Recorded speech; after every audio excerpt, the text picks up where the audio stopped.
Um homem corre por sua vida, com um predador mortal em seu encalço. Não importa o quão rápido ele corra, o quão forte seus pés batam no pavimento e os músculos das pernas se esforcem, ele nunca superará seu perseguidor. Afinal, você não pode fugir do que não consegue ver. Seus pulmões gritam por ar e ele para recuperar o fôlego, mas quando ele abre a boca, o ar é sugado dela. Pulmões se amassando como papel toalha molhado enquanto ele arfa. Seu sangue ferve, seus olhos reviram. Ele nem tem tempo de gritar, enquanto experimenta o tipo de morte horrível que aflige astronautas perdidos no vácuo do espaço, enquanto ele está parado no meio de uma rua comum. Ninguém o nota até que ele caia no chão. E certamente não notam a mudança no ar enquanto uma brisa foge da cena. Mas o que estava lá flutuando no ar que fez tal coisa? Para entender isso, precisamos voltar para mais cedo naquele dia, antes deste homem ter o ar arrancado de seus pulmões. A umidade paira densa no ar quente. As nuvens estão densas e agitadas no céu sombrio esverdeado. Aqui no corredor dos tornados, os residentes sabem o que esse tipo de clima significa e eles sabem que não é uma boa notícia. Qualquer pessoa com um mínimo de bom senso está ficando em casa hoje, com as janelas bem fechadas. Ninguém ousaria sair agora, com um tornado ameaçando tocar o chão a qualquer momento. A não ser que sejam caçadores de tempestades. O homem sentado em seu caminhão, observando o céu com olhos brilhantes e animados, nunca usou essa frase para se descrever, mas certamente se aplica. Ele persegue tempestades, tornados em particular, junto com o resto de sua equipe. Tecnicamente, é para pesquisa meteorológica, mas qualquer um que o conheça sabe que ele se diverte perseguindo tempestades poderosas, encarando o perigo de frente e saindo inteiro no final. Ele começou a perseguir tempestades quando jovem, saindo pela porta da frente para observar enquanto sua família corria para o porão ao som das sirenes de tornado. Ele só se juntava ao resto deles quando via aquele imenso funil de ar girando e girando a centenas de quilômetros por hora. Em algum momento, ao longo do caminho, ele até conseguiu alguns diplomas em meteorologia, tudo para entender um pouco melhor esses grandes behemoths do céu. Agora ele sabe que eles não são os dedos de um deus irado alcançando a terra, mas a consequência natural do coquetel certo de umidade e ar, de quente e frio, se entrelaçando até que você obtenha, bem, um tornado. Agora ele age com mais sutileza. Ele dirige um caminhão bem equipado, rastreia as tempestades com radar moderno e tem uma equipe de apoio. Não uma grande equipe. Muitos cozinheiros na cozinha geram problemas. Pelo menos era isso que a mãe dele sempre costumava dizer. Mas ele tem seu melhor amigo e parceiro de longa data no banco do passageiro, operando o computador e monitorando o radar. No banco de trás estão os estagiários, 2 simpáticos universitários que carregam o equipamento e mantêm tudo funcionando. Com esses 2 companheiros cuidando dos detalhes, o líder está livre para se concentrar em sua paixão, as tempestades, e parece que uma grande está se formando. Eles não se envolverão diretamente, por enquanto. Ele precisa aguardar o toque no chão e que as nuvens turbulentas no alto cumpram sua promessa. Ele pode dizer que não vai demorar muito, no entanto. Ele observa o funil se formando, alongando-se para fora e para baixo, até que... Sim! O líder não se contém e solta um grito de emoção. Isso é um tornado bem ali, pessoal. E isso significa que é hora de agir. Seu parceiro de perseguição já previu o caminho do tornado. Então, basta dirigir para encontrá-lo no trajeto. Ele acelera o motor, pede para os outros afivelarem os cintos e dispara pelo campo aberto.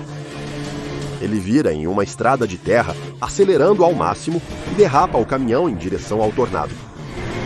Conforme se aproximam, a equipe ouve aquele som clássico, lembrando o rugido de um trem de carga. Não é a maior ou mais perigosa tempestade que já viram, mas ainda é muito impressionante de perto. Eles podem sentir o caminhão tremer com os ventos batendo nas janelas. O líder grita em meio à tempestade furiosa, alertando a equipe. Ele está a ponto de levá-los ao centro do tornado. Todos se seguram firmemente, prontos para enfrentar a tempestade como de costume. Mas quando o motor ronca e as rodas giram, a equipe presencia uma cena inédita. Bem à frente deles, de repente, o tornado se dissipa. Toda tempestade passa, mas nunca desse jeito. Nunca uma dissolução tão repentina no auge de sua força e atividade. Mas não importa se faz sentido ou não. Aconteceu. O líder senta no banco do motorista por um momento em silêncio. Toda aquela emoção, todo aquele planejamento e trabalho se dissiparam em um instante, junto com o tornado.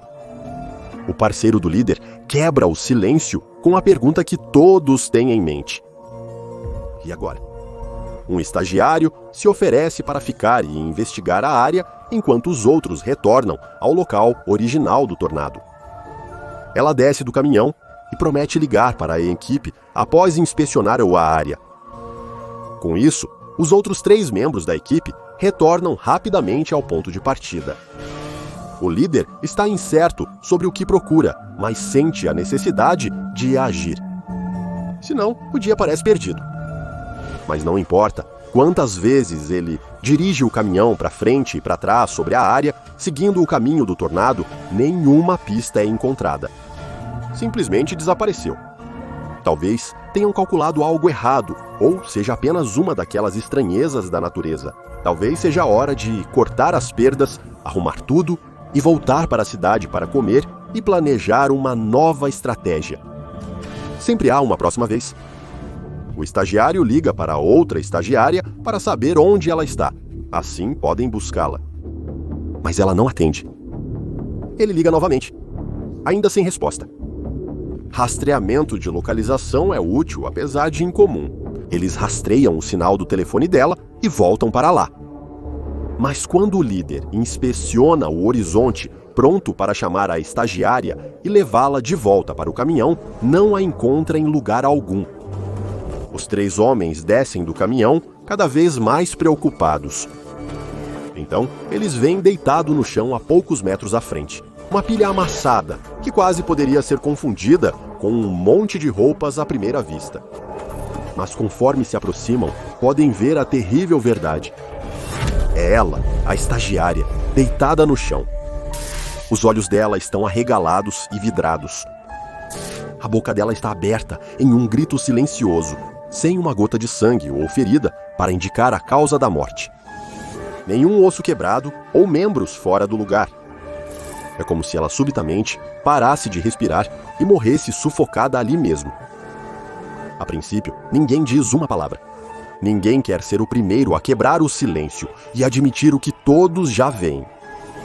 Ela está morta. Algo a matou e ninguém estava lá para ajudar. O outro estagiário se pronuncia. Ele se oferece para chamar a polícia, embora nenhum deles saiba exatamente o que relatar. Enquanto o estagiário liga, o braço direito do líder agarra seu braço. Ele explica que há algo errado com o radar. Está detectando uma atividade incomum, correntes estranhas no ar bem acima de onde estão. Não é um tornado, é algo mais. Algo inédito para ele. Ele compreende a gravidade das circunstâncias, mas isso pode estar ligado à morte da menina. Talvez os 2 devessem seguir o padrão e verificar as coisas. O estagiário se dispõe a ficar com o parceiro ferido e aguardar as autoridades, caso os 2 homens mais velhos queiram investigar os padrões de vento nesse meio tempo. O líder pondera por um instante e decide que, se não podem perseguir uma tempestade, podem ao menos buscar alguma resposta. Então o líder e seu braço direito voltam para o caminhão e seguem os misteriosos fluxos de ar pela estrada. Ao dirigir, o líder pede ao parceiro atualizações constantes sobre o clima incomum que rastreiam. Ele não se comporta como nenhuma tempestade que já viram ou qualquer corrente de ar que costumam medir ao observar a formação de tornados. Esta corrente dobra e tece de forma aleatória, desafiando os padrões ao seu redor conforme avança. Ele não se move como o clima, o parceiro observa. É mais como um enxame de insetos, um voo de pássaros envolvidos no que os ornitólogos chamam de murmuração. É o que os estorninhos fazem, explica ele. Eles voam em bandos, nesses padrões hipnotizantes e imprevisíveis. Mas é claro, quando olham para o céu, não há estorninhos. Não há insetos se aglomerando como uma praga bíblica. Inferno, não há nem mesmo nuvens mais, apenas um céu azul aberto. Subitamente, o líder sente outra vez o toque do parceiro em seu braço. A corrente de ar está retornando na direção de origem, quase como se, e ele sabe o quão bobo isso soa, estivesse voltando para o local onde encontraram o corpo da menina. O local onde o estagiário vivo está aguardando a polícia. Ambos sabem quão bobo parece temer que uma corrente de ar rebelde ataque alguém, mas o líder não consegue se livrar do pavor que inunda seu corpo. Ele vira bruscamente o volante, girando o caminhão e acelerando de volta para onde o estagiário espera. No caminho, seu parceiro atende uma ligação do garoto. Ele atende, mas não consegue ouvir nada do outro lado, exceto algum tipo de interferência, como se alguém estivesse soprando nos alto-falantes do telefone. Então, a ligação falha. Algo está definitivamente errado. Quando o líder vê os corpos desmoronados, 2 onde havia um, ele freia tão forte que o cinto de segurança quase quebra suas costelas, mas não quebra. Apenas tira o fôlego dele por 1 segundo, enquanto ele luta com a fivela, depois com a porta. Ele tropeça para fora do caminhão e o vento é tirado dele novamente, enquanto ele observa de perto a visão dos 2 estagiários, empilhados um em cima do outro, ambos de olhos arregalados, de boca aberta e mortos. O jovem ainda segura o telefone, com o polegar paralisado sobre o número que acabou de discar. Ele pediu ajuda, mas não chegaram a tempo. Chamar a polícia de novo não adianta muito. Eles estão indo recolher um corpo. Agora eles só terão 2. O líder cai de joelhos na grama, com o rosto entre as mãos. O que aconteceu aqui? Tudo deu tão errado tão rápido. Todos sabiam que perseguir tempestades era perigoso, mas nenhuma tempestade que ele já viu é capaz de matar alguém assim. Apenas sugando a vida deles, sem deixar sequer um arranhão. O líder enxuga uma lágrima, quando sente um sopro de ar passar pelo seu rosto, como se algo tivesse voado por ele em alta velocidade. Ele chama seu parceiro, perguntando se também sentiu, mas não obtém resposta. Isso é estranho. A sensação de afundamento no estômago retorna e ele procura pelo outro homem. Lá está ele, atrás do caminhão. Algo está errado. O outro homem está de costas para o líder, se debatendo e acenando os braços como uma vítima de afogamento. Lentamente, com cuidado, um líder contorna o lado do caminhão para ter uma visão melhor do seu parceiro. Uma visão que ele nunca esquecerá enquanto viver. Os olhos do outro homem saltam das órbitas, com vasos sanguíneos rompidos. Sua boca está bem aberta, ofegante por um fôlego que ele não consegue pegar. Ele luta contra uma força invisível, como se afogasse em terra firme. Não. Como se todo o oxigênio tivesse sido sugado do ar ao seu redor, como se estivesse preso em uma bolha a vácuo. Seu parceiro cruza o olhar com ele, e apesar da luta, apesar de sua tênue pegada na vida, o líder consegue vê-lo pronunciar uma palavra claramente. Porra. O líder não se considera um covarde, nunca se viu como alguém que foge de uma ameaça, mas também não é o tipo que ignora as últimas palavras de um amigo. Ele vira e foge, ouvindo o baque surdo do corpo de seu melhor amigo caindo atrás dele. Então ele ouve o sibilar do ar, ou de algo se movendo através do ar. Seja lá o que matou os outros, está vindo atrás dele em seguida. Ele não tem certeza do que é, ou se pode fugir disso, mas certamente vai tentar. Depois de uma vida inteira perseguindo o perigo, ele não vai deixar o perigo pegá-lo. Não, senhor. Mas onde ele pode se abrigar aqui no meio do nada? Aqui há apenas prédios abandonados, terras agrícolas e talvez um viaduto. Mas um viaduto não é lugar para se esconder de um tornado, e não o protegerá do que estiver atrás dele. Então ele avista à frente um silo de grãos de metal, aparentemente reforçado recentemente. Normalmente ele nunca sonharia em entrar em um desses. Durante o crescimento, sua mãe o alertou sobre como era fácil escorregar e sufocar. Mas se ele tiver sorte, e ele torce para que tenha, estará vazio. Só há uma maneira de descobrir. Ele sobe a escada mais rápido do que já subiu qualquer coisa antes e abre o topo do silo. Ele espreita para dentro e seu coração salta. Há algum milho lá dentro, mas não muito. A profundidade é insuficiente para ele se perder abaixo da superfície, mas talvez o bastante para amortecer sua queda. Ele entra, sela a coisa atrás dele e cai. Ele ouve o som doentio do osso se partindo antes de sentir sua perna quebrar. Então a dor. Mas em meio à agonia do osso recém-quebrado, ele toma goles de ar velho e mofado e agradece às suas estrelas da sorte por ainda poder respirar. A questão é, por quanto tempo? Algo bate contra o lado do silo de grãos, como um galho de árvore caindo. Em seguida, vem um barulho, como ventos fortes sacudindo as paredes de metal. Tudo se espalha por toda a superfície do silo, sacudindo cada centímetro desde o fundo até o topo. Mas à medida que o barulho continua, o predador intento em capturar sua presa, o homem percebe que escolheu o lugar certo para se esconder. O que quer que esteja atrás dele não pode entrar. Agora é só esperar que ele se canse. Com sorte, será antes dele morrer desidratado aqui. Uma hora passa, depois outra e outra. Então, silêncio. Ele não consegue explicar como, mas sabe que o que quer que fosse, agora se foi. Ele liga para a polícia, informa a localização dos corpos de seus amigos e pede ajuda.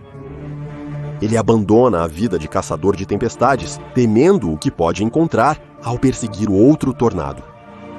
Ele nunca teve medo deles, mas o que mais está lá fora? Como sua mãe disse, melhor o diabo conhecido do que o desconhecido. Ele nunca saberá, mas este diabo era o SCP-885. O SCP-885 é uma criatura viva de origem e composição desconhecidas. Onde quer que vá, desloca todos os fluidos ao seu redor, sejam líquidos ou gases. A Fundação tentou analisar o interior da criatura, mas aparentemente não há matéria conhecida dentro. É, pelo que todos podem dizer, essencialmente um vácuo completo. A imagem de sonar permitiu que a Fundação determinasse o perímetro do SCP-885, que é uma nuvem de cerca de 200 elementos ovoides se intersectando e dividindo aparentemente ao acaso. Atualmente, não se sabe se é uma única criatura composta por esses ovoides ou um enxame de criaturas menores. O SCP-885 é capaz de manipular sua diferença de pressão para se mover pelo espaço. Ele é capaz de se mover através de fluidos e passar por sólidos porosos como concreto. Metal e vidro temperado, porém, podem contê-lo ou mantê-lo fora. Itens completamente imersos no SCP-885 se comportam como se estivessem no vácuo. Quando este item é um ser vivo, bem, os resultados não são bonitos. O que é infeliz, porque o SCP-885 é um predador de certa forma, e todas as criaturas vivas e respiratórias são sua presa ideal. Ele rastreia a presa por vibrações atmosféricas e, ao encontrar um alvo, a nuvem o cerca. A criatura pode tentar fugir, mas uma vez que está nas garras do SCP-885, já é tarde demais.